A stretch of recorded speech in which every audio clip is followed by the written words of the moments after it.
Pinababalik na sa eskwelahan yung ibinilita namin sa inyong tatlong estudyante na pinatalsik dahil sa pagsalita ng Ilocano sa loob ng kanilang campus.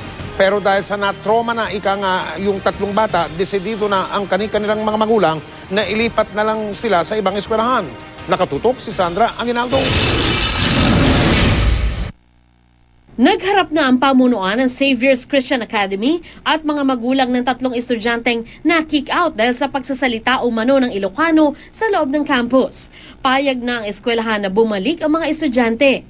The case was finally put to a close yesterday morning, afternoon. Nag-meeting the parents concerned before in the office of Superintendent Araceli Pastor, Kilawag. Pero desidido ang mga magulang na ilipat na lang sa ibang eskwelahan ang kani-kanila mga anak. Na-trauma raw kasi ang tatlong bata. Una rito, nagpayag na rin ang Department of Education na hindi makatarong ang parusa ang expulsion.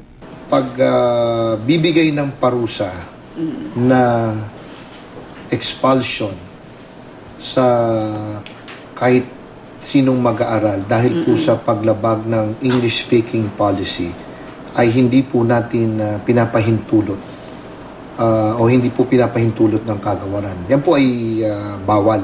Ang usapin ng pag-kick out sa tatlong estudyante naging mainit din na issue sa internet. Komento ng ilan sa Twitter, di raw makatarungan ang naging parusa sa mga estudyante. Ang online petition laban sa may-ari ng eskwelahan na umapila sa pagpapatalsik sa kanya sa pwesto tuloy pa rin. Pero una nang iginiit ng legal counsel ng may-ari ng paaralan, malinaw sa kanilang handbook ang kanilang English-only policy kapag nasa loob ng campus. Pero maging ang Komisyon sa Wikang Filipino, dismayado.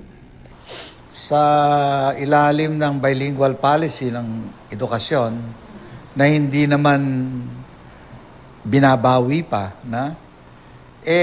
dapat merong timbang na pagtingin sa katutubong wika at saka sa Ingles. Sandra Aguinaldo, Nakatutok, 24 Oras.